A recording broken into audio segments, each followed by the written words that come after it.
Labas vakaras, kaip ir kiekvieną pirmadienį sveikinuosi su jumis iš studio 101 pas Mariuką ir šiandieną turime svečią Jurgį Šefrelį. Tai Jurgi, labas vakaras. Labas vakaras, Tai malonu būti pas jūs. Jurgi, esate mano kaimynas prie Krepšio namuose, įsikūręs, senai pažįstamas mano draugas. Mūsų draugystė jau tęsiasi apie 15 metų, tai viskas prasidėjo dar tais 20 metais, tada turėjome tokias kultūrinės iniciatyvas Kauno mieste kaip Kauno naktys, tai šitą kultūrinę iniciatyvą mus supažindino ir vėliau sekė dalykai, kurie privedė mus prie suvokimo, galvojimo apie investavimą, apie nekilnojamą turtą. Tai noriu pristatyti jums vieną iš investuotojų, vieną apie nekilnojamą turtų Kauno dalyvių. Tai Jurgi, gal pradėkime nuo tos temos nekilnojamas turtas. Kas jis, nuo ko ir kaip jis visas vykdomas, kaip? Kaip nekilnojamas turtas visi žino, tai yra daiktas, kurio tu neišsineši, nenuneši, neparduosi, jeigu nemokėsi. Atmokėdamas gali parduoti ir labai gerai parduoti, o tai reikalingas nedidelis, bet noras. Tai kyla klausimas, tai vis tiek kažkada tam versle turėjo būti pradžia, tai vis tiek turėjot įžvelgti potencialą, kaip padaryti tą pirmą investiciją. Vis tiek kažkada buvote jaunas, matėte potencialą, tai jeigu neklystu, tai viskas prasidėjo Kaune ir pirmieji projektai, jeigu tai atsimenate, nuo ko viską pradėjote, nuo ko? Kaip pas visus viskas prasideda nuo svajonės, turėti kažką tai to, ko kiti neturi, o tai, kaip ten sako, reikia pradėti, ypač kai tu esi studentas ir neturi pinigų, ypač didelių pinigų, tai viskas tavo prasideda, ką tu sugalvoji, kaip tu sukuri produktą ir už kiek gali parduoti. Esmė yra, kaip ten sako, man profesorius Kalvaitis, kuris vedė mums paskaitas, kažkada studijavau finansų ekonomiką ir sakydavo, su pinigais bilet durnius gali padaryti verslą, bet jūs padarykite be pinigų, nupirkite be pinigų, parduokite ir gaukite pagrindinį kapitalą, išnuomokite. Esmė yra, kaip ten sako, ne nupirkti brangiai, o pirkimo metu jau turėti pelną. Tai sugrįžtame prie to, kad tekę ir man yra ragauti brokerio duonos ir aš gerai atsimenu tuos laikus, kad Jurgis gerai mini, kad pati pradžia, tai neturint nieko, sugalvoti sistemą, įžvelgti potencialą ten, kur niekas neįžvelgia. Ir aš labai gerai atsimenu savo pradžią, tai berods tai buvo 2007 metai ar 2006, aš nebuvau investuotojas, aš tik mačiau potencialo, neturėjau kapitalo, aš pasirinkau kelią būti tarpininku. Tai tarpininkas truputį kita sfera yra, o jūsų kelias yra investuotojo ir įžvelgti visą tą, tai kur ta pradžia, kelinti tai metai, nuo ko mes čia pradedam? Pirmas mano nekilnojamas turto objektas, pasakysiu, tai turbūt niekas nespės, tai aš sukūriau savo, būdamas 6 klasėje, mini dirbtuvės, kuriuose galėčiau remontuoti, kurti mini motociklus, kur 8 klasėje jau sukūriau ir savo modelį, o tam reikėjo pastatų, o pinigų pirkti nebuvo, tai, kaip ten sako, pirmas produktas buvo pačios sukurtas, nedidelis garažiukas, kaip ten sako, 20 kvadratų, žinai. Tai mes jau matom potencialą, tai yra jau čia 6 klasė, tai dabar jau po truputį pradedu suprasti, nes, aš žinau jūsų kelią, žinau jau tolimesniuose etapuose, kai kuriuos objektus, žinau dėl to, kad teko vieną kitą objektą tarpininkauti, būnant nekilnojamų turtų tarpininko, bet ta pati pradžia, tai kaip ir sako, tai reikėjo turėti lentų, tikriausiai reikėjo turėti kažkur vietelę ir jau statyti, ir čia jau mes pradedam tą tokio investuotojo, statytojo, vizionieriaus dirbtuvės. Tai nuo tų dirbtuvių, kur jau norėjote realizuoti save jaunystėje, tai atsirado tas pirmas 20 kvadratų objektėlis, tai kaip toliau viskas vyksta? Kaip toliau, žinai, būdavo, mano viskas, kaip ten sakau, visiems prasideda viskas nuo svajonės. Man labai patiko gražios vietos. Į mokyklą einant labai reikėjo daug Panemunėmis, mokiausi gražiose vietose prie Panemunės, ir eidamas visai galvojau, kurioje vietoje aš norėčiau gyventi. Ir taip įsisvajojau, kad aš noriu gyventi prie Nemuno, gražioje vietoje, tai buvo ne pirma vieta, tai buvo daug vietų. Ir to siekiau ir neskubėdamas pasiekiau tokią vietelę, kurioje, kaip ten sako, visi nori ten gyventi. Tai aš jau žinau šitą vietelę, ir šitą vietelę, jeigu jums teko lankytis Bocmane pratęsime krepšinio namuose, tai visą laiką atvažiuojant prie mano Bocmano stovi toks raudonų plytų nuostabus namas su dideliu gražiai sutvarkytų sklypu, tai mes apie tai šnekam, bet tai yra didelis pats gražiausias namas Kauno senamiestyje, Santakoje, ir kad jį turėti, tai tikriausiai reikėjo daug kelio nueiti. Tai kiek aš atsimenu istorijų, apie kurias mes šnekėjom, tai buvo kažkada daugiabutis. Taip, tikriausiai taip. Taip. Kiek ten būtų buvo? Nedaug, būtų tik 8 butukai, nedideli, bet labai labai apleisti. Pats namas sugriuvęs beveik, bet tai ir buvo stimulas, kad jį prikelti, padaryti gyvenimui.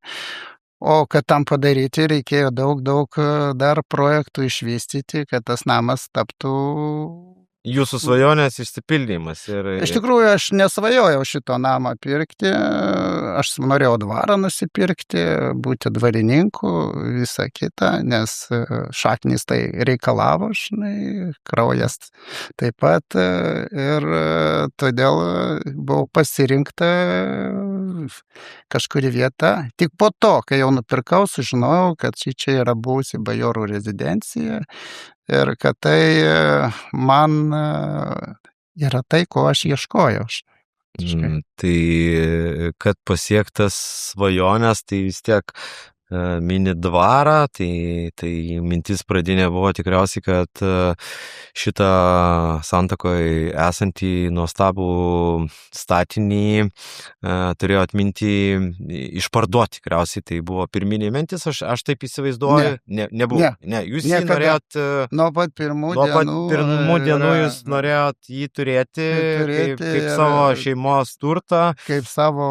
Tai taip, aš kaip ir minėjau, turiu patirties ir žinau, kaip kai kurie dalykai vyksta, nes, nekilnojamo turto brokeris turi įsigilinti į situacijas, ir ta duona buvo mano valgoma apie 7-8 metus, tai aš žinau, kad gal pirmas, antras butas buvo paprasčiau, bet kaip reikėjo ten tą 3 ir 4 ir ten teisiniai dalykai, ir tikriausiai, tai sukėlė ne tik kad finansinių problemų, nes, kaip ir įsivaizduoju, paskutinis visada brangiausias butas buvo iš 8, bet ir laiko prasme, ir vis tiek reikėjo kažką tai dirbti toliau, kad pasiekti tą tikslą. Taip? O vieną galiu patarti ir visiems pasakyti, kas jeigu galvoja kažką plačiai investuoti, tai visada plačiai investuoti geriausiai yra vienoje vietoje. Šiuo momentu argi visų butų iš karto nenupirksiu, nes tai, kaip Karolis sako, nėra galimybių, nes ne visi parduoda, ne visi savininkai būna name, o tai sudaro pagrindinį stimulą, kad tu turi stengtis. O tai mano buvo, kad reikia išparduoti visą savo turimą sukauptą jau nekilnojamą turtą ir... Ok, tai aš suprantu, kad vardant to tikrai nuostabaus objekto reikėjo aukoti kažką, kas buvo prieš tai. Tai prieš tai, na vis tiek, kad tapti investuotoju nekilnojame turte, tai vis tiek tai reikėjo jau turėti, na, mes žinom, vaikystė, garažiukas, toliau studijų tikriausiai metai, tai ar jūs esat ragavę to, kaip sako, brokerio darbo, ar jau ėjot į statybas, ėjot į kažkokias rekonstrukcijas ir va kas iki to svajonės, to turto, apie kurį mes šnekam, vis tiek kelias buvo kažkoks. Nuo pat pradžių ėjau į investicijas, tai buvo mano, nebuvo tikslas būti brokeriu, niekada jo ir nebuvau. Tik tais padėdavau, jeigu pageidaudavau, kažkas tai patardavau ar panašiai, bet nebuvau. Buvo mano tikslas yra investuoti, būti investitorium ir, kaip ten sako, po truputį kaupti, didinti savo kapitalą. Tam aš pasirinkau vieną objektą ir plėčiau visą savo investicinį ratą į vieną vietą. Ir tam buvo sukaupiamas nedidelis kapitalas pradžioj ir kiekvienas objektas vis brango, daugėjo ir galima buvo suinvestuoti. Tai nebijojau skolintis pinigų, nebijojau investuoti be pinigų ir nebijojau pirkti produktus tų, kur niekas neperka. Tai gal mano ir pagrindinis buvo uždarbis ir gyvenime, ir po šiai dienai, aš perku tai, ką niekas neperka. O, tai mes gal iki to daeisim, kad jūs perkat to, ko niekas neperka ir statote ten, kur gal išvelgėte gražiausią vietą, tai tada man kaip žmogui kyla dar klausimų, tai kad pamatyti pačias geriausias vietas ir nuostabiausius objektus, tai ar jūs vedė į tą kelią kažkokios papildomos veiklos, nes, aš jeigu brokeriavau, tai, man reikėjo tikrai apeiti nemažą dalį Kauno miesto laiptinių, nemažą dalį Kauno miesto ir tiesiog pamatyti, žvelgti, ar jūs, taip kaip aš, ėjote miestu ir įžvelgdavote potencialą, važiuodavote ar ką, ar tiesiog turėjote jau draugų ratą, kurie jums rekomenduodavo objektus, nes vis tiek tai yra pajautimas, pamatymas ir... Taip, aš viską pradėjau nuo pamatymų, nuo pajautimų, mano buvo pagrindinis, dar neturėjau pinigų, bet aš pradėjau pirkti. Ir tai buvo pagrindinis dalykas, aš ieškojau tarp pažįstamų, tarp brokerių, tarp viso pasiūlymų. Ir tarp šitų pasiūlymų man kilo idėja, kad tai parduoda turto fondas, šiai dienai šitos organizacijos nebėra. Ir tokia idėja. O kodėl nepasiūlyti, kad parduotų išsimokėtinai? Tai dabar aš jau užčiuopiu tą, ką truputį esu ragavęs ir asmeniškai, tai tuo laiku, čia mes šnekam tikriausiai apie nuo 2000 iki 2015, jeigu atsimenu, tai buvo privatizavimo organizacija, turto fondas, iš kur tu galėjai turėti duomenų bazę ir žiūrėti, kas potencialūs objektai yra, jie būdavo visoje Lietuvoje tikriausiai ir to potencialo jūs ar tik Kaune matydavot, ar ir kitur įžvelgdavot? Ir kitur buvo įžvelgama, o paskui tuo pačiu principu buvo siūloma investuotojai bankrutuojančiams įmonėms, panašiai. Aš iš jų superku, bet sumoku, pavyzdžiui, per 2 metus. Man patiko 2-3 metai toksai laikotarpis. Per tą laiką aš sukuriu produktą, sutvarkau, paruošiu dokumentus, išsprendžiu visus iškilusius klausimus. Ir parduodu ir atiduodu į rinką. kapitalą, kuriuo disponuojate kitiems savo O ką darysi, jeigu tu neturi pinigų, o noras didelis. yra. Ir mano buvo tikslas yra, kad kuo įdomesnė investicija, kuo įdomesnis projektas, kuo sudėtingesnis, tuo buvo galima iš jo daugiau uždirbti. Ir pagrindinis dalykas yra idėjos. Nupirkai projektą, tu turėk idėją, kas tame projekte bus išvystyta, bus namas, bus vaistinė, bus kažkoks kitas objektas. Dalinai gal ir būtais bus padaryta, žinai, bet šito aš nebuvau didelis mėgėjas būtai, bet man patiko žemės, patiko seni rekonstruotiniai pastatai, iš kurių galima sukurti gražų daiktą arba sukurti tokį projektą, kuris būtų pirmas Lietuvoje, ir tai ne vienas, kad būtų pirmas. O grožio visi nori, žinai. Ypač jeigu ateina moteris su vyru, jeigu tas objektas yra patrauklus, jeigu jame namuose, pavyzdžiui, sudėtos yra aukštos lubos, ten 3,5 metro, tai patikėkite, pirkimas yra garantuotas ir greitas. Tai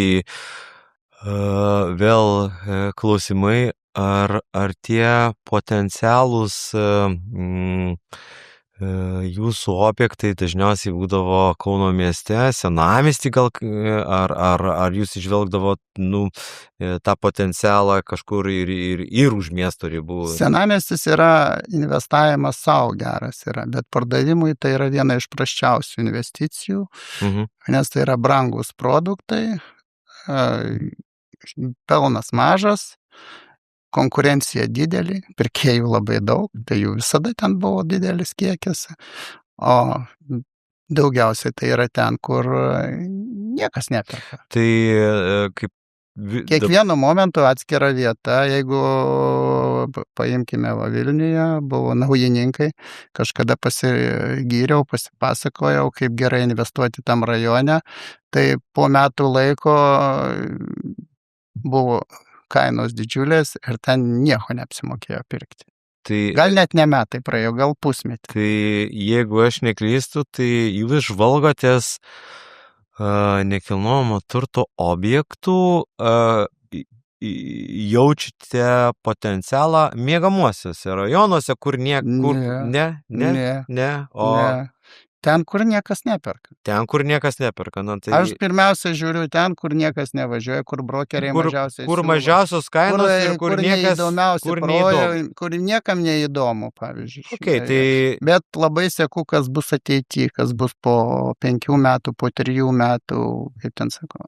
Kaip miestas plėsis, kokia bus infrastruktūra sudėliota ir ką. Ir tai tada mes klausimą turime, tai koks tas toks pirmas Kaune, pirma tokia vieta, be jūsų asmeninio turto, be jūsų asmeninės vietos, apie kurią mes kalbėjom, kur jūs išvelgėt, kokią pirmą vietą, kokį asmeninį potencialą išvelgėt Kaune?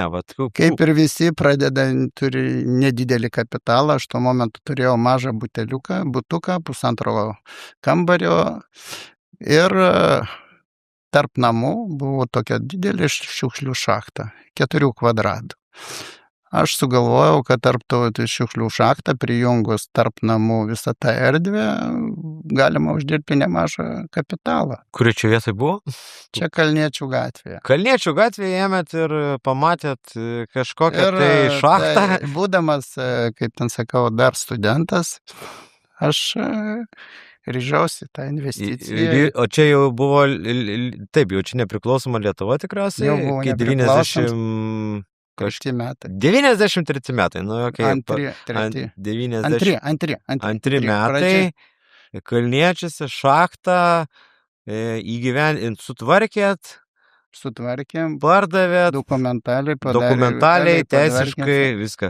92-3 metai, tai, taip, tai nedidelis objektas, niekam nekliuvot nes laukiniai vakarai, Niekam nebuvo niekam įdomu. neįdomu, šiukšlynas vadinkim. Aš paprašiau sutikimo, kadangi turėjau butuką, prie butuko, kad leistų prijungti kaip sandėliuką, sakė man komendantai, imk sandėliuką tvarkingą, sausą, ką tu čia imi kažkokią skylę. Aš atsiprašau, žinai, sakau, ne, man šitas įdomu, žinai, bet aš mačiau daugiau, kas yra. Ir sėkmingai. Tai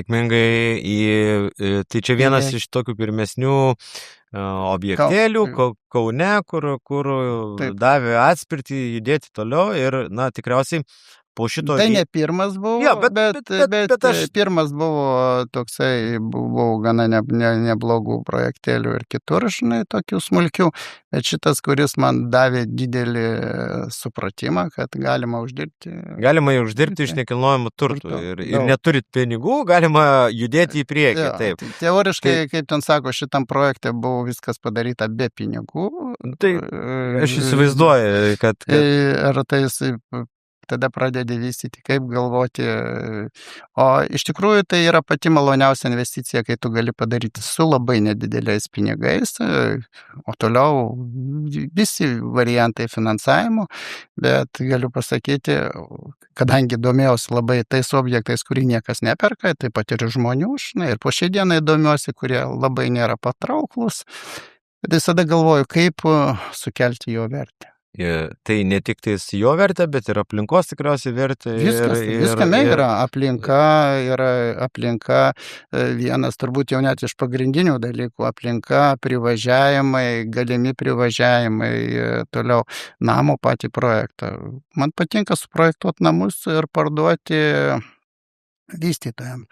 Supratau, tai čia jau mes turim 93, antrus, ketvirtus metus, po truputį jūs pamatot potencialą nekilnojamam turte, užsikabinat, ir augot, tikriausiai augot ir atsiranda keletas ir kitų, jau rimtesnių projektų ir kažkurioje vietoje tai vis tiek,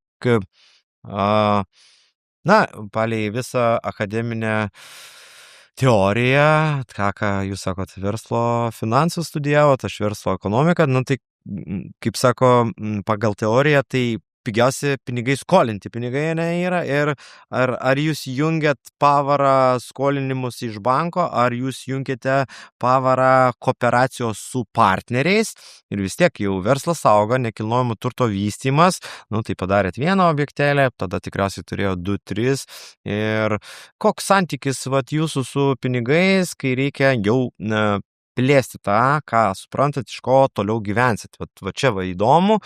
Aš tokia visiems ir sakau, per paskaitas, per konsultacijas, jeigu kad tai yra 50% savų, 50% skolintų, tai tada tu ramiai miegi. O ko daugiausiai gyvenime reikia, tai yra ramiai miegoti.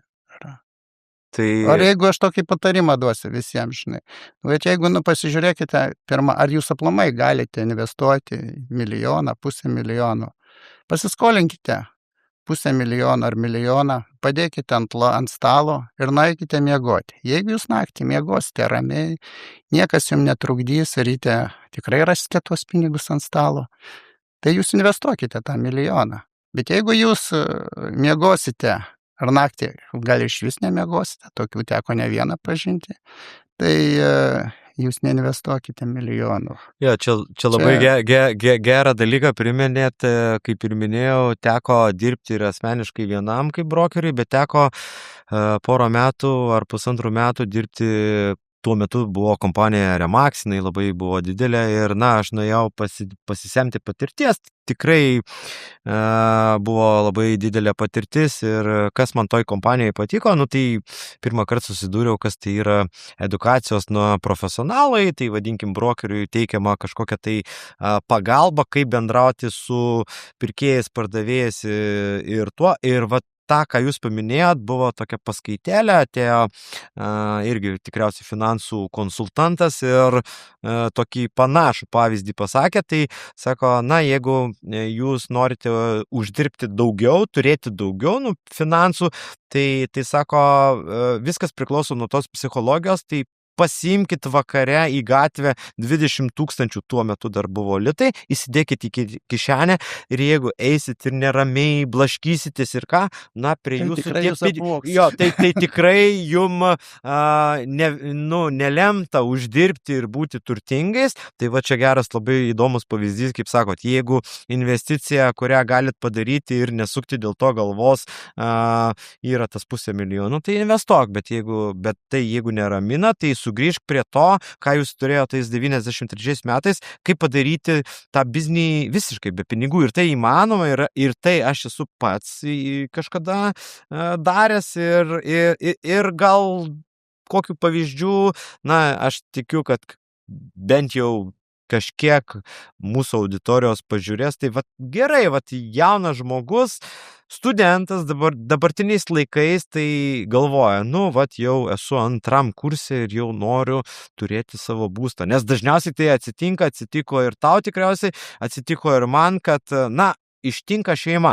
Tai, na, bet atlyginimas 1500, 1200 suvalgo komunalai, pragyvenimas visą kitą, bet šeima atsiranda, ką daryti, nuo ko pradėti, ar jam tikrinti nekilnojamo turto skelbimus, mano atveju tai kažkada buvo Noriu laikraštis, dabar tikriausiai yra Skelbio Aruodas ir visi kiti, daug patarėjų, bet nėra to, nuo ko tam jaunam žmogui užsikabinti, tai vat jūs kaip ekspertas, kaip investuotojas, statytojas,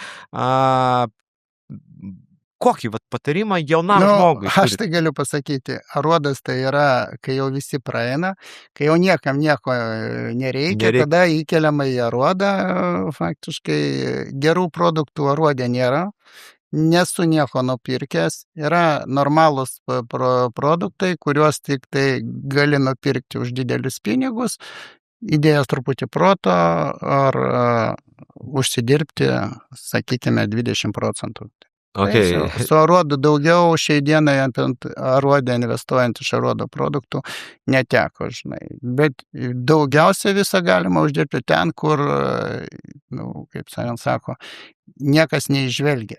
Tai yra, tu turi save lavinti, pagrindinis yra, ko aš dariau, būdamas studentas, dar net moksleivis būdamas, tai yra domėjausi, kur kiti investuoja ir kur pagrindė uždirbaš. Tai yra, čia daugiausiai gali. Jeigu tu domėsiesi, kas yra paskutinėje stadijoje, tai Aruodę galima gerai parduoti. Tai aš dar vieną pavyzdį prisiminsiu, nes, kaip ir minėjau, aktyviai dirbau gal iki kokio 13 metų su nekilnojamu turto. Tai vienas investuotojas, kolega, man irgi jaunam tada reikėjo ir kur gyventi, ir kur uždirbti, ir kuo daugiau uždirbti, tai sakydavo, kaip tu randi tos objektus, kaip tu, sako, Karoli, aš tau pasakysiu, tai paneigsit arba patvirtinsit, sako, aš einu mieste, ar ten kažkokiai vietoje ir žiūriu į langus, sako, jeigu langai nepakeisti, tai užeinu ir paklausiu, gal jūs parduodat, gal jūs nuomojat ir užmesgu santykį, tą pirmutinį, tą šaltą skambutį ar šaltą pokalbį, ar tai veikia jūsų atveju, pakalbinat kažkur važiuojant kažką pamačius? Neveikia? Niekada veikia, bet man patinka produktai, kurį niekas neperka. Šitos produktus ateina apžiūrėti daug brokerių ir tik priklauso nuo to, kuris kaip įkalba geriausiai, kad atsirastų pirkėjas. Bet man, pavyzdžiui, paskutinę prekę aš nupirkome taip. Vidurių laukų skelbimas pakabintas. Taip nepatilgėjau, išlipau iš mašinos, praėjau porą šimtų metrų, pasižiūrėjau, paskambinau. Pasiūlėme savo kainą, nupirkome sėkmingai. Dabar sukursime gražų kvartaliuką, kuris bus pelningas ir mums, ir man dar yra ne tik tai man, kad ir mano pirkėjai dar brangiau parduotų. Pastačiau kvartalę pirkėjai, visi šiai dienai bent dvigubai gali brangiau parduoti mano pirktus namus. Aš džiaugiuosi jais, kad jiems sėkmingai jie išvystė, jie manim patikėjo, aš jais patikėjau, jiem gerai, man gerai. Mes gal dar prieisim prie to, kad, kažkurį momentą nuo tos įžvalgos, tai pamatėt būtą, ten namą, nupirkot, investavot, uždirbot, jūs kažkurių momentų pradėjot jau statyti. Ne tik Aš nuo pat pradžių nuo pat pradėjau pradžių. statybą, yra visa statyba atsirado, tai toksai kaip ir iš niekur. Aš neplanavau užsimti statybomis, bet vienas man sako, žinai, sako, va, yra bankrutuojant įmonė, nežino, ką daryti, kaip daryti, įspręsti. Aš, kadangi buvau studentas, be pinigų, sugalvojau, kad čia aš galiu išvystyti šitą projektą, nes aš pinigų neturiu, nėra ką prarasti. Kai tu nieko neturi, tu neturi ką prarasti, turi turėti drąsos, proto ir žinoti, ką pakviesti į komandą, kas tau padėtų išspręsti, žinai. Tai nusamdyti įmonės, nusamdyti brigadas, subrangas, nusamdyti juristų kompaniją, nusamdyti visą. Tai yra drąsos, tik drąsos klausimas, nes aš pinigų neturėjau, nebuvau ką prarasti. Koks tai buvo pirmas tas toks statybinis? Čia buvo 93 metai, Senavos plente, kotedžiai. Kotedžus pastatė 93 metais Senavos plente. Neturėjot pinigų, be pinigų. Bet buvo drąsa, noras, aišku, buvo bankai padėjo. Įsijungė bankai, vis tiek bankai įsijungė. O tai buvo daug kompanijų pereita, kad tada dar buvo problemos su medžiagomis, buvo pereita su pasiūlymais, kad bendradarbiaujam. Tai vadinkim, jau nuo 93 metų ne tik žiūrėjot, kaip čia tą rekonstrukciją padaryti, bet jau po truputį ėjo. Rekonstrukcija vėliau, nes 93 metais rekonstrukcija nebuvo antiek populiari. Rekonstrukcija pas mane prasidėjo 98 metais. 98. Tai yra tada, kai jau prasidėjo žmonės atsigauti viską, nes norint rekonstruoti, tu turi pirmą nupirkti tą daiktą. Tai yra sumokėti jau pinigus turi turėti. Jau tu turi turėti. Pakraščiuose visuose namai būtai visiškai buvo nepaklausus, nes tu perki, pavyzdžiui, aš senamiestį kai pirkau, tai aplinkui buvo vien laužynas, niekam nereikia, o pinigų reikia daug skirti. O jeigu tu naują statybą ėmė, tai nauja statyba buvo formuojamose, kaip ir formuojama prie kelių, prie viso. Šiai dienai tai yra daugiau plyno lauko investicijos, bet tuo laiku buvo gerose vietose, sąlyginai, galima buvo įsigyti sklypus. Kadangi sklypų išvis niekas nepirko, tai ateini ir dėrybas vesdavai, žinai. Tu man parduodi sklypą, aš tau sumokėsiu per 2 metus. Aš jo neperku ant savęs. Aš statau namą, jisai parduoda sklypą, aš parduodu namą. Supratau, tai tos, kaip sako, plyno lauko statybos ten aplink mūsų jau viską, tai čia jau šiuolaikiniai laikai. Tada būdavo maždaug vis tiek turi surasti vietą, kurioje jau kažkas yra ir, jau vadinkim. Ne. Ne? O kam? Ne. Tu turi, esminis yra dalykas, bet koks namas nestovės, nėra komunikacijų. Esminis visais laikais ir dabar ir anksčiau buvo komunikacijų sprendimo klausimas. Tai jeigu jau turi komunikacijas, tai projektas. Gali namą pasistatyti, gali. Nėra komunikacijos. Nes jeigu ne, tu gali pastatyti gražiausią pilį ir jeigu bačka bus įkasta, nedidukė, tai to namo tu vis tiek neparduosi arba parduosi į minusą. Šitaip net veikia viskas. Taip. Supratau, tai dabartiniuose jūsų projektuose jau taip kapitaliai turi būti komunikacijos, ne bačka, kaip vadinate. Tai yra esmė. O po to atsirado jau kaip 2000-ieji, 2008-ieji, taip, tada rekonstrukcijų laikotarpis, tada buvo daug parduodama prasto turto. Jo, tai aš tuo metu maždaug ir su Jurgiu susipažinau ir mano pirmas toks susitikimas buvo, Jurgis senamiestį turėjo tokią boilerinę nupirkęs. Labai gerai atsimenu, boilerinę, tipišką sovietišką boilerinę ir pirmą kartą, kai užėjau, galvoju, kas iš jos gali būti tikrai natūraliai, gal mano kaip brokerio patirtis ir matymas ir vizija nebuvo didelė ir aš galvoju, neįmanoma, čia nieko, tai šiai dienai aš žinau, kas tai vieta yra ir esu buvęs ten yra ir Gražiausias kirpykla, objektas Kaune. ir kirpykla, ir masažo studija ir visa kita, tai reikia suprasti, kad tais 2009 ar 2010 metais, kada mes jau susipažinom su Jurgiu, tiesiog tu ateini į kažkokį raudonų plytų pastatėlį, kur kažkas įkasta ir galvoju, ir man pasakojo, kad čia bus dalykai, aš tik po to veikdamas ir dirbdamas nekilnojamo turto srity tarpininkavimo ir truputį jau patyręs investavimo pradžiamokslį, suvokiau, ką Jurgis darė ir jau darė tikrai ne vienus metus, tai kaip atgaivinti visiškai nepatrauklų, neįdomų objektą visiems. Aš žinau, kad dabar tas objektas tikrai vertas labai didelių čia pinigų. Yra ne mano jau produktas, tai Jau yra jūs tam taip. žmogus, kuris turi, džiaugiuosi, kad jam gerai sekasi. O tokius objektai atsirado ne iš to, kad aš noriu to objekto, įrenginėti. Aš buvau tikslą pasistatęs, kad aš noriu gyventi name, senamiestyje, geram name, o tam reikia sutvarkyti ir teritorijas. Tai turi kažkas rodyti pavyzdį ir investuoti ten, kur niekas neperka. Niekam nereikia investuoti. Tai viena iš tokių buvo boilerinės ir ne tik boilerinės, ir kiti pastatai.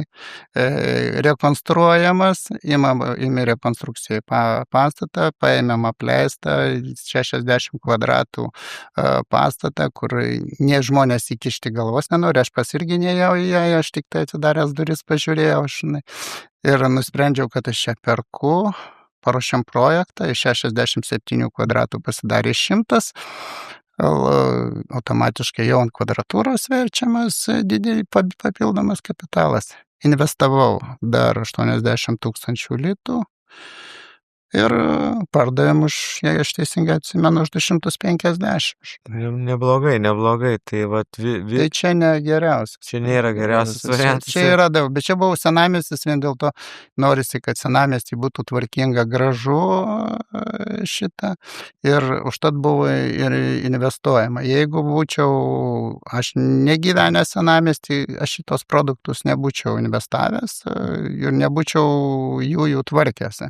Mano tikslas buvo, kad visas senamiestis būtų tvarkingas, visa kita. Tai ar teisingai suprantu, kad ten, kur gyveno, tai aplinkoje norėjot matyti švarą, teisingą aplinką ir stengdavotės ne tik, kad uždirbti tuos pinigus, bet turėti tą kokybišką vakarietišką senamiestį, turėti kokybišką aplinką, kur pats gerai jaustumėsės ir, iš to seka, kad tos ir kultūrinės veiklos ir, nesumėluosiu, kad Jurgis yra prisidėjęs prie keletą leidinių ir Kauno senamiestis ir Kauno naujamiestis, tai kiek jums svarbu ta aplinka, kurioje jūs, darot investicijas ir darot visokius projektus, tai jūs tai kaip ne tik atstatot, ne tik rekonstruojat, bet ir gražinat patį miestą. Ar yra čia sąsaja? Ne, tai čia yra esminis dalykas. Pirmas, tu nori gyventi gražioje aplinkoje, kultūrinėje aplinkoje, kad būtų renginiai ir panašiai.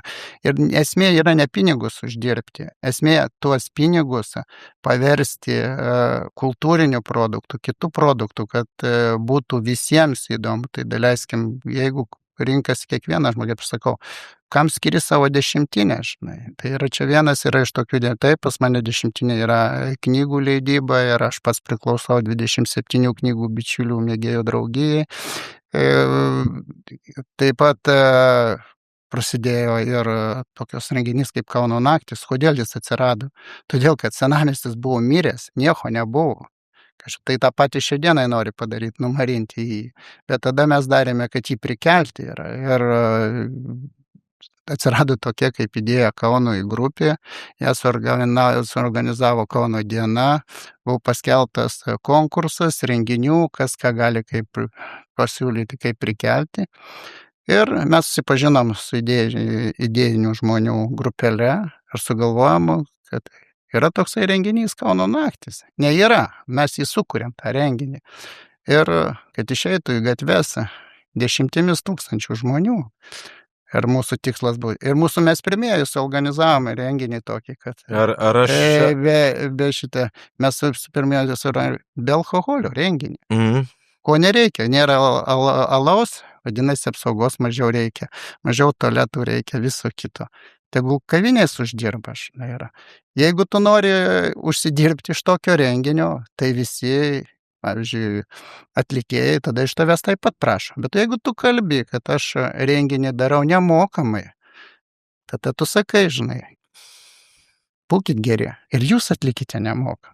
Tai jeigu aš neklystu, tai Kauno naktis tai gal yra krikštatėvis arba krikštamotė, kas vyksta dabar Kauno dienos, taip? Ar čia yra sąsajos? Yra sąsajos, yra dalis. Tai dalis tų renginių Kauno naktų pateko į Hansa, dabar ne Kauno dienos, dabar Hansa dienos, bet tai čia toks jūsų... Mes pirmieji pasiūlėme viešbučiai, tai ne viešbučiam taip pat jie rėmė mus, bet mes pasiūlėme pirmieji muziejams, kad darytų nemokamai. Jūs kūrite tą tokią smagę kaiminystę Kauno senamiestį, jį gražinot, jį renovavot po truputį ir kūrė tokią pirmą bendruomenę, kur aš tikrai atsimenu, kad 2012-2013 metais Kauno senamiestį netilpdavo į gatvelę žmonės. Tai čia esat prie to... Tai čia jau vėliau. Bet esat prie to prisidėjęs tikriausiai. Taip. Tai čia vėliau yra, paskui atsimenu, buvo jau toksai laikas atėjo, kad einam, anksčiau būdavo vakare niekas nedirba, kavinės nedirba, niekas 7-8 viskas užsidaro. Po mūsų pradėtų renginių, taip pat mes prašėme, kad kavinės prisidėtų su renginiais, visą kavinės atskirai finansavo. Ir labai gerai prisimenu, 13 metai. Einu iš draugo gimtadienio, 1 valanda nakties ir nėra kavinėje, kur atsisėsti. Buvo tie laikai ir aš jau dirbau toj aptarnavimo sferai, tai mes tikrai dirbdami Laisvės alėjoje prie Soboro, tai buvo... Dabar viskas apsivertė, tai tuo metu mes taip sėdėjom ir laukiam ir nieko ten nebuvo, tai kai jau senamiestį viskas užsidarydavo, tai į tokį after party, į tą po vakarėlio visi eidavo pas mus, tai dabar viskas persivedė. Tai gal jūs iš to senamiesčio, kaip sako, tos bendruomenės, nes jūs gyvenot, ten gražinot, kūrėt, koks požiūris į Laisvės alėją, ar esat Laisvės alėjoje investavęs, ar jums patinka ta lokacija, ar turėjot patirties, kaip, gerai, senamiestį suprantam, gal apsimoka, neapsimoka, bet tai jūsų maždaug vieta, kur jūs gyvenat, kur norit kokybiškai jaustis, kaip jūs į tą pusę judėjot? Ar jūs judėjot su investicijom į Laisvės alėją, ar į kurią, gal į Jonavos gatvę judėjot, ar kaip tos jūsų nekilnojamo turto investicijos miesto ribose? Taip, jeigu žiūrint investicijas į Laisvės alėją, niekada neinvestavau. Neturėjau net tikslo investuoti, bet ofisą laikiau Laisvės alėjoje. Ofisas Laisvės alėjoje, bet bendravau labai daug man padėjo, daug galiu pasidžiaugti NIT kompanija televizijos, kuri man taip pat davė didelį stimulą pakelti savo galimybės. Tai kažkokia, aš šitą televiziją, dabar ten gal jau kompanija kitaip vadinasi, ten kažkur, bet kažkur dar ten kažkas juda, tai kokia ta pagalba buvo tos televizijos, jinai vietinė? Pavyzdžiui, renginys yra, koks renginys yra be televizijos? Kas gali žinoti? Jo, tai jinai komunikaciją visą darė tuo metu, tai televizija darė komunikaciją ir tai jeigu teisingai suprantu, tai NT darbas ir visas investicijos ir statybos ir visa kita, be tos dvasios, be tos kultūros, ką tu paskui gali gražinti iš tų investicijų miestui, neįmanomas. Jūsų atveju įmanomos, bet tu toks būni biški... Tik esi labiau įspaustas, viskas. Taip, su manim dirbo kartu. Čia ne aš buvau pagrindinis renginio organizatorius, tai buvo Henrikas Psikevičius, kuriam dėkingas, kad jis prisidėjo, padėjo, būdamas studentas, aplamai pas mus daug buvo studentų, žinai, ir ne tik buvo daug, susidarė visą 10 žmonių grupė, kuri organizavo, plėtė, darė, kūrė, skatino ir taip atsitiko, kad pasidarė senamiestis populiarus, Laisvės alėja taip pat populiari. Taip, Ir visi pamiršo tuos, kurie darė, žinai. Taip, Tai aš nesakau, kad tai yra čia blogai, gerai, vien dėl to, kad Karolis pakvietė prisiminti, tai apie tai Jo, kalbame. nes aš tikrai atsimenu. Ir aš jau buvau užmiršęs.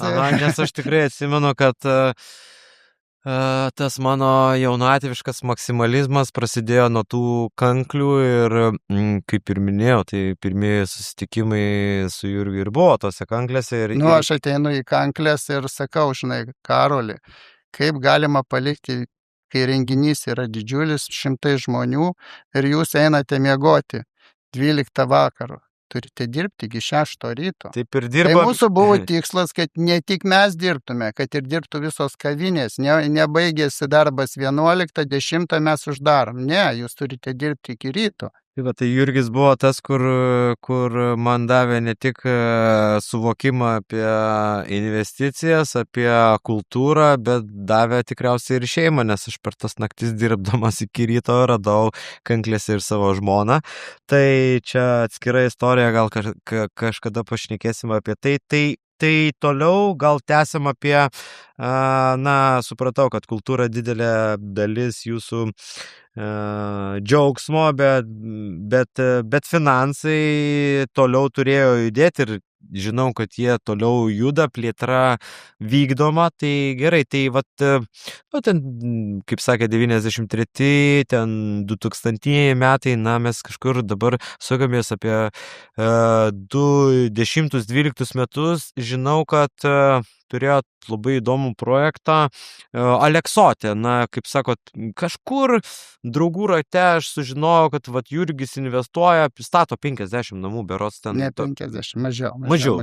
Ir jeigu atvirai, aš truputį veikiau maitinimo versle, truputį dar brokeriavau. Ir aš, žinokit, natūraliai kaip brokeris, patirties tikrai jau buvo, aš nemačiau potencialo, bet po metų kelių bėgiai Jurgis sako, visi namai parduoti. Kur ten tas fenomenas, kodėl žmonės pirko tos. Ir dabar perka. Ir dabar perka. Jeigu tu sukursi gerą, namas turi būti patrauklus gyventi. Pirmas dalykas. Nemažiukas yra. Aš niekada nestačiau 80-60 kvadratų, dar mažesnių namų. Manau, esminis dalykas. Sklypai dideli, plačios gatvės, nesvarbu, ir patrauklus namas. Turi name būti aukštos lubos, turi būti bent jau 3 miegamieji, o taip 4, skaitau aš, arba 4 miegamieji, arba 3 miegamieji, 1 darbo kambarys, 2 WC mazgai, kad būtų kultūringa. Tai yra pagerinta ekonominė klasė. Ji labai mažai skiriasi nuo ekonominės klasės, bet jeigu tu darai pagerintą, žmonės perka. Tai aš ir sakau, tada mūsų bendras draugas buvo ir lyg ir toj Kalvarijų berods gatvėje, ten toks upelis, viską, bet aš matau kalnas, plynė, nėra ten jokio namo, artimiausias namas ten už pusę kilometro atstumu ir jeigu dabar važiuosimės Kalvarijos gatvę tą vietą, tai ten yra, nežinau, 150, gal 200 ar 300 namų. Tai tie pirmakuriai tai ir buvo, jūs kiek žinau ir Aš niekada ten negyvenau. Ne, bet jūs pastatėte tą rajoną. Pastačiau. Didelę dalį to, kad jau pirmieji objektai jūsų buvo pradinius ir tada miestą laukų investicija. Jo, laukų investicija ir jūs tą rajoną tikrai ten praplėtėte. Oi, labai, tai iš tikrųjų tai ne mano ten ta idėja buvo, yra tavo draugas. Mano draugas, mūsų bendras draugas. Nusipirko sklypą, hektarą, gal daugiau biškį, neatsimenu kiek ten daug. Ir įstrigo. Jo, aš šitą istoriją atsimenu, nes... O mano buvo idėja, kadangi šiuo momentu tada nereikia pinigų, įsivaizduokite, sutaupai milijoną, gali neinvestuoti, žinai, kaip sakant. Jo, Turi svetimą pinigų, bet tu turi duoti idėją, kaip išspręsti tą klausimą, kad jisai jau bankrutuos to klausimu. Jau jis buvo bankrutavęs, tai iš tikrųjų mūsų bendras draugas ir mano pirmas verslo partneris. Tai... Nu, gal jis nebankrutavo, jis nebankrutavo, bet todėl, kad investavo kartu su manimi. Taip, bet pirminė mintis, žinant jo istoriją ir mūsų bendrą istoriją, ir mes pasukom į maitinimo verslą kartu su mūsų bendru draugu Vilium, ir ačiū Viliui už pirmą pradžią, ir Vilius tai iš tikrųjų manim patikėjo kaip maisto atstovo, ir mes nebuvom ilgai partneriais, apie metus laiko, tai bebūdami maitinimo versle tikrai dalinomės patirtim ir nekilnojamo turto jo esamą situaciją, ir aš tikrai mačiau tą milijono vertės hektarą ir mačiau nulis potencialo, ir atsirandat jūs ir Vilius ir visa jūsų partnerystė auga, ir ta prasme tikrai man truputį buvo ir keista, ir nuostabu, nes mum maitinimo versle ten tais 2011 metais su tuo pirmu kanklių projekto nelabai su Vilium pavyko, bet Vilius iškart išėjo į tą projektą su tavim, ir jūs turėjot pasisekimą, ir Viliui tikrai įsivaizduoju, žinau, kad jam sekasi ir toliau.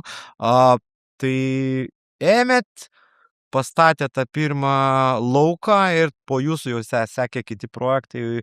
Niekas lauko nepastatė, čia tu labai gerai galvoji, žinai, buvo pastatytas pirmas namas, ir dar porą namų pamatai sudėti. Ir paruošti gražūs projektai, ar parduoti. Tiesiog kaip idėjos buvo parduotos, išparduotos idėjos. Aha, tai dabar dar pagaunu, kad jūs ne tik pardavinėjate realius objektus, bet esmė yra, pirmas dalykas, mano gyvenimas per trumpas, jeigu aš viską pastatysiu, yra žymiai geriau, žymiai įdomiau, jeigu tu gali parduoti idėją. Už idėją daugiausiai sumoka. Taip, ir daugiausiai sumoka.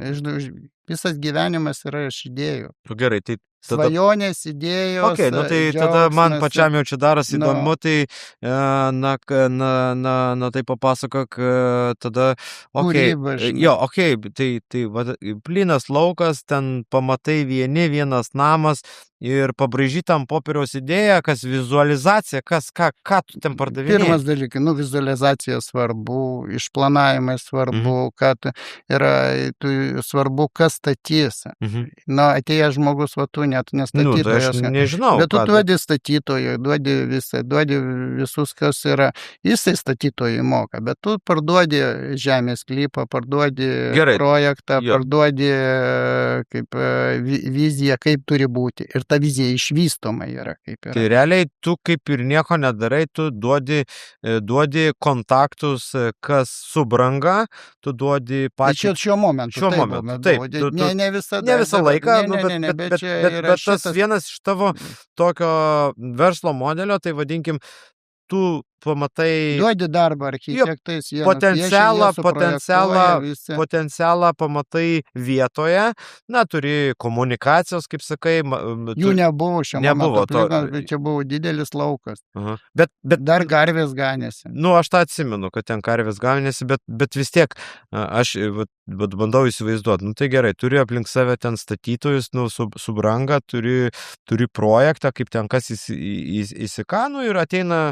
Ir jeigu tu žmogui sakai, aš ateinu pirkti namą, šiai dienai kainuoja 250-300 tūkstančių, bet tu sakai, gausi namą 10-20% pigiau.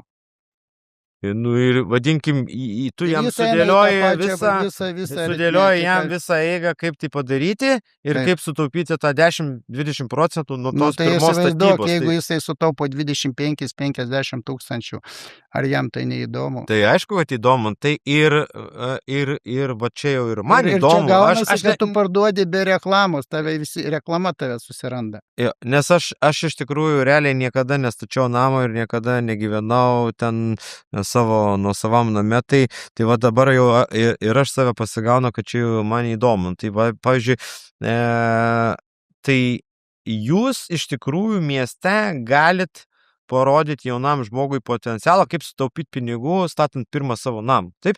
Yra Visur tokia, galima, visur galima visur, sutaupyti. va, ir čia, va, kavinėje galima sutaupyti. Ir jūs tai moka padaryti. Jeigu tu ateisi pasiūlysi kavinės savininkui, va dabar visai nesenai buvau indų kavinėje, aš atėjau jiem pasiūliau, kaip jūs galite sutaupyti, kaip galite padidinti kapitalą, jie man iš karto pietus nemokamai davė. Na, nu tai čia, žinai, kaip sako, ne tik man ir draugam dar davė, žinai. Aš tai čia jau pasijuoksiu, niekada nemokamų pietų nebūna, na, bet čia juoko forma. Tai čia jeigu tu nori, va čia buvo visai nesenai Azija restoranas. Tai Jurgi, toliau šnekant tą paprastą kalbą, tai prieinam prie to, kad jūs su kolegom, ar jūs vienas tik vedat paskaitų ciklą apie tą patį nekilnojimo turto. Vėl klystate. Ne aš vedu, mane kviečia kaip konsultantą, kaip paskaitą pravesti, kaip dėstytoja. Jūs kaip dėstytojas, na ir apie ką va tos paskaitos, apie ką, apie tą, ką mes čia kalbam, kaip sutaupyti pinigų. Kaip sutaupyti, kaip konsultuojat, žodžiu, nuo iki? Nu, nekonsultuoju, patariu. Patarė, taip. Tai ar šitos paskaitos mokamos, ar jos tokios? Ne, aš imu pinigus, man moka užsakovas, tas, kuris užsako, ar universitetas, ar atskira, pavyzdžiui, Investuok akademija yra tokia, kuri samdydavo mane ir vesdavo paskaitas.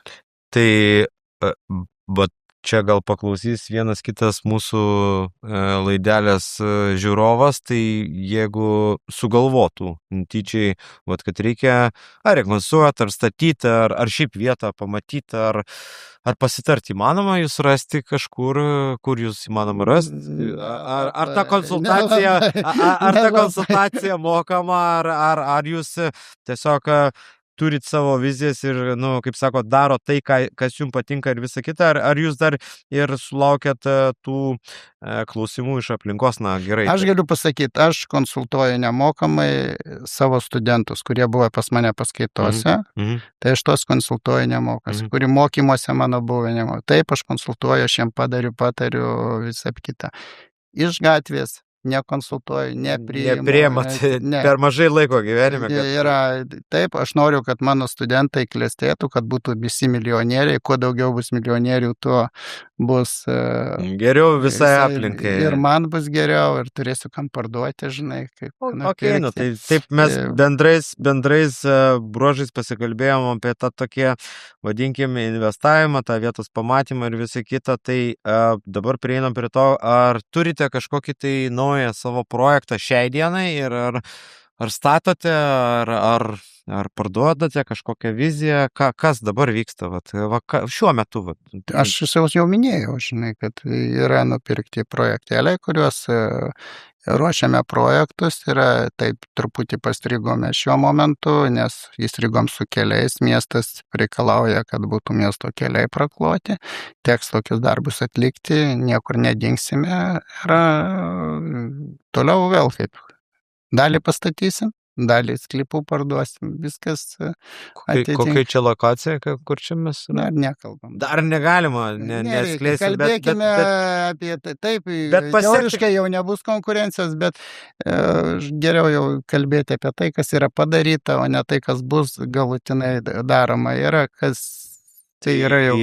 Jeigu šnekėt apie istoriją, tai koks aišku, šeimos turtas, tai mes jau šnekėjom, Santakos gatvėje, jau čia viskas šventa, visa kita, tai čia jau dėl savęs. O koks toks smagiausias projektas jūsų gyvenime buvo, kur taip, kaip sakot, kaip saldainis jum, kad nuo idėjos iki įgyvendinimo, pardavimas, investicija, pinigai. Man patys įdomiausi, gražiausi, tai yra projektai parduoti. Nu, va, kur jie buvo, kurių vietoje? Kaune Žeimenos Žeimenos. 177 kvartaliukas su pora paracitinerių mes buvom. Čia jūsų kūdikis, vaikas, jūs Jo, čia įdomiausias projektas, gražus projektas.